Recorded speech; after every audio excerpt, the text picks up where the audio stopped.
hampir di semua wilayah kelautan dan berada di kapal-kapal besar selama 2 minggu dan berkomunikasi dengan atau melayani pihak-pihak ekspat, yaitu layaknya Bappenas, layaknya Menko dan lain sebagainya, yang posisinya atas konstitusi memang tidak disebutkan baik secara nomenklatur sebagai kementerian sekaligus atas fungsi, tidak ada. Yang ada adalah keputusan pemerintah yang dianggap perlu adanya kementerian atau lembaga yang kemudian disebut clustering C. Nah, Kementerian Pembangunan Daerah Tertinggal mempunyai mandat yaitu melakukan rumusan dan sekaligus menetapkan kebijakan percepatan pembangunan daerah tertinggal sesuai dengan apa yang diputuskan oleh pemerintah, yaitu direpresentasikan atas kewenangan tugas pokok dan fungsi yang dimandatkan oleh kita pada saat pemilu, yaitu presiden terpilih. Nah, di dalam prioritas nasional 10 isu daerah tertinggal itu kemudian yang mewujudkan tentang pedesaan sehat. Kemudian ada pertanyaan teman-teman, pedesaan sehat itu apa? Kami sampaikan, ini soal pilihan politik kesehatan. Kenapa demikian? Kami tidak meminta kota sehat, kabupaten sehat, atau negara sehat, tetapi perdesaan yang menjadi basis. Kenapa? Jelas data menunjukkan bahwa 80% kemiskinan, 80% ketidakberdayaan, 80% jumlah penduduk itu ada di desa. Nah, perdesaan yang dimaksud adalah desa dan antar desa. Bagi kami terhadap isu kesehatan, jelas harus diberikan kepada orang-orang yang mungkin kurang beruntung dari sisi kemampuannya untuk mengakses pelayanan publik yang sudah disediakan walaupun gratis. Apalagi di daerah tertinggal, mohon maaf saja, semua hampir gratis karena bupatinya biasanya kalau juga kampanye pemilihan itu menggratiskan kesehatan. Satu, infrastruktur jalan tidak baik, kemudian moda transportasi alat pengangkut tidak baik, dua-duanya ada pun tidak juga mungkin terakses. Kenapa? Kemampuan membayar atas menggunakan fasilitas tersebut juga tidak gratis. Jadi tidak ada gunanya juga semua yang gratis selama ini semua tidak terselesaikan. Nah, itu kemudian yang kami dekatkan dari konteks pembangunan kesehatan berbasis wilayah. Ya. Desa juga ya.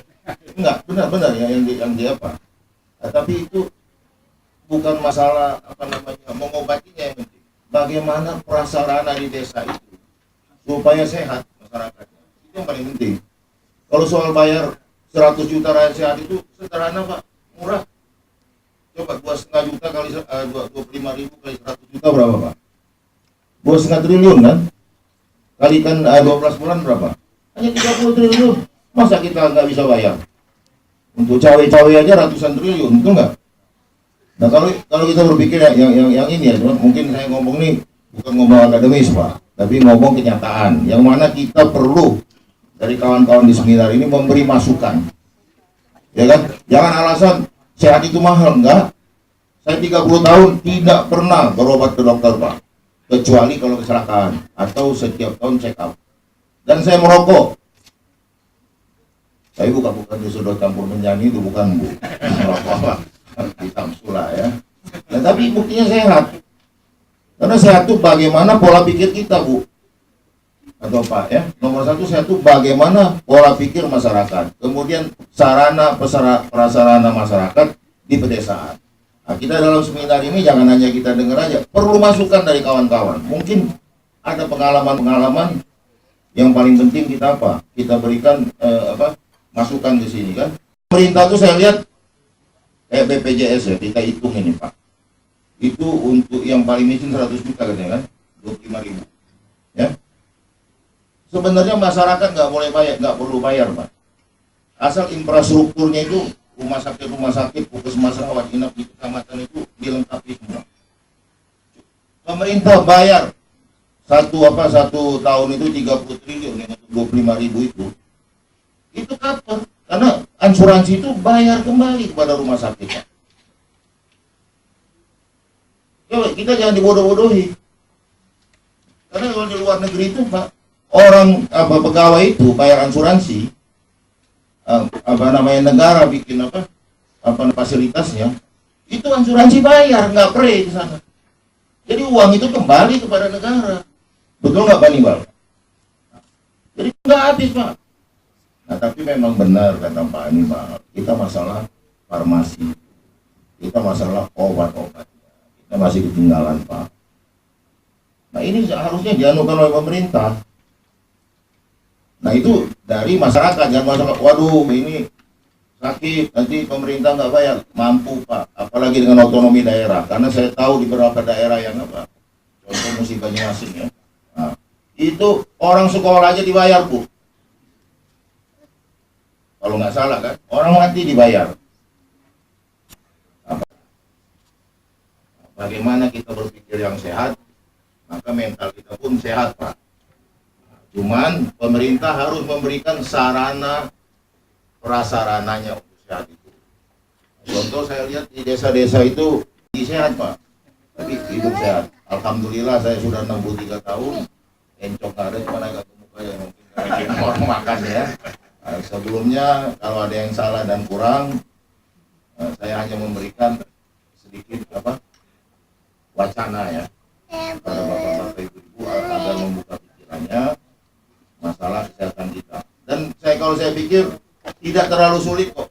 Jangan kita nih amang-amang bahwa itu biaya tinggi, enggak. Karena biaya itu kembali.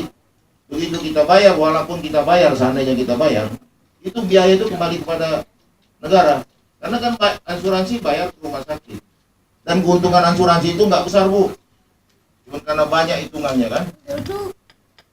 Nggak besar, jangan salah Bu. Cuma untungnya kalau banyak orang nggak sakit, asuransinya untung. Gitu. Jadi kita jangan terpengaruh sama ini. Nah, cobalah kita berpikir bagaimana supaya lingkungan kita sehat dulu. Jadi infrastruktur untuk kesehatan itu adalah dimulai dari seperti bilang balita tadi 40% kita kena karena kurang gizi ya. Nah itu jaminan pemerintah. Ya kan? Bukan kita beli gedung ya enggak. Percuma gedungnya di Jalan Sudirman tapi yang punya orang lain Pak. Ya kan? Nah, penting kita punya sendiri bagaimana jaminan pemerintah itu untuk memberi fasilitas hidup sehat, hidup layak artinya. Minimal kita tidak di bawah Singapura sama Malaysia Pak. Nah, saya pernah ini saya Jadi kita menangani orang-orang yang di bawah garis kemiskinan dalam bidang kesehatan. Ini lebih parah keadaannya daripada yang di desa itu. Karena di desa air kalau nggak ada, ketika didapat airnya bersih. Tapi yang di kota ini, ya dia berada di tempat yang fasilitasnya cukup, tapi nggak punya air bersih. Ketemu dengan Wakil Menteri Kesehatan Pak Gubron, dan dia melihat kalau seharusnya Kartu Indonesia Sehat itu jadi penyempurna BPJS. Karena kalau dianggap berbeda itu karena akan bertentangan dengan undang-undang yang ada kan, undang-undangnya JSN. Nah, itu baru aja rampung udah ditabrakkan lagi.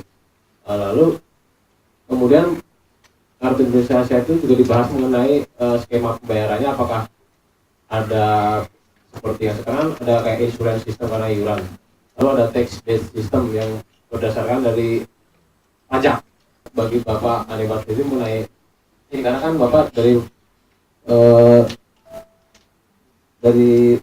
mana nih, pembangunan daerah tertinggal itu kan ya.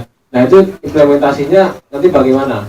Apakah karena kalau dilihat di masyarakat tertinggal itu mereka cenderung dari yang ada ya, mereka cenderung malas untuk ikut kayak BPJS, dan karena kabar yang ada itu kebanyakan rumit ikut seperti itu. Ada di jalanan dari Sanggar Nurani Sinja. Yang pertama saya ingin memberitahukan bahwa ada 1.350 orang pengamen di jalanan yang notabene tidak punya legalitas jelas dan kadang-kadang lahirin juga di kolong jembatan. Dan yang tercatat sebanyak 80 orang pernah mengalami yang namanya tuberkulosis atau TBC, dan saya pernah menangani 4 orang di rumah sakit Tarakan dan Cipto Mangunkusumo. Apakah pemerintah kita hanya mengurusi tentang kesehatan di desa tertinggal saja, tetapi pemerintah juga apakah punya peran terhadap masyarakat-masyarakat yang termarginalkan, yang dimiskinkan, bro. Khususnya teman-teman yang ada di jalanan yang tidak punya legalitas. Nah, saya berharap begini, saya cuma ngasih masukan. Data yang 112 orang pengamen-pengamen yang ada di Jakarta, dan mereka juga kan seharusnya layak mendapatkan kesehatannya, ini juga bisa apa saja. Nah, harapan saya cuma berharap bahwa kita juga yang berada di jalanan itu juga punya hak terhadap kesehatan, pelayanan terhadap fasilitas kesehatan. Dewa dan Dewi yang berpasangan, yaitu Higein dan Aiskula. Higein itu merepresentasikan atas bagaimana sehat, yaitu penyuluhan atau pendekatan yang dilakukan oleh Kemenkes adalah melalui promotif preventif, atau tadi Bang Herman menyampaikan budaya sehat, hidup sehat. Ya. Sementara yang sakit, yaitu diobati dan direhabilitasi. Nah, yaitu itu yang direpresentasikan oleh Dewa Aiskula. Artinya yang saya ingin sampaikan adalah utamanya dari persoalan kesehatan ini adalah menjadi hak asasi manusia yang menjadi tanggung jawab negara untuk terpenuhi. Kemudian yang dimaksud dengan sehat itu adalah bukan hanya diobati saat sakit, tetapi mempertahankan sehat dan bahkan lebih tinggi usia harapan hidupnya. Itu yang dimaksud. Nah, ini yang mendalam, kuncinya satu yang utama. Pendidikan dokternya dibebaskan, dipastikan dokternya juga kesejahteraannya, dipastikan seluruh rakyatnya dalam komunikasi dengan dokter tidak terkait dengan take home pay atau uang dan seterusnya. Bagaimana menghitung unit cost? Sementara dia tidak dibatasi kapan dia praktek dan boleh berhenti. Sampai dia mati boleh dia berpraktek. Terus menghitungnya secara adil bagaimana? Itu secara ekstrim saya. Nah, ini yang coba juga saya ingin bangga sebagai dokter. Tetapi gambarannya adalah betul-betul tadi dengan sumpah Hipokrates. Sehingga saya ingin menyelesaikan juga membantu menyelesaikan problem anak jalanan yang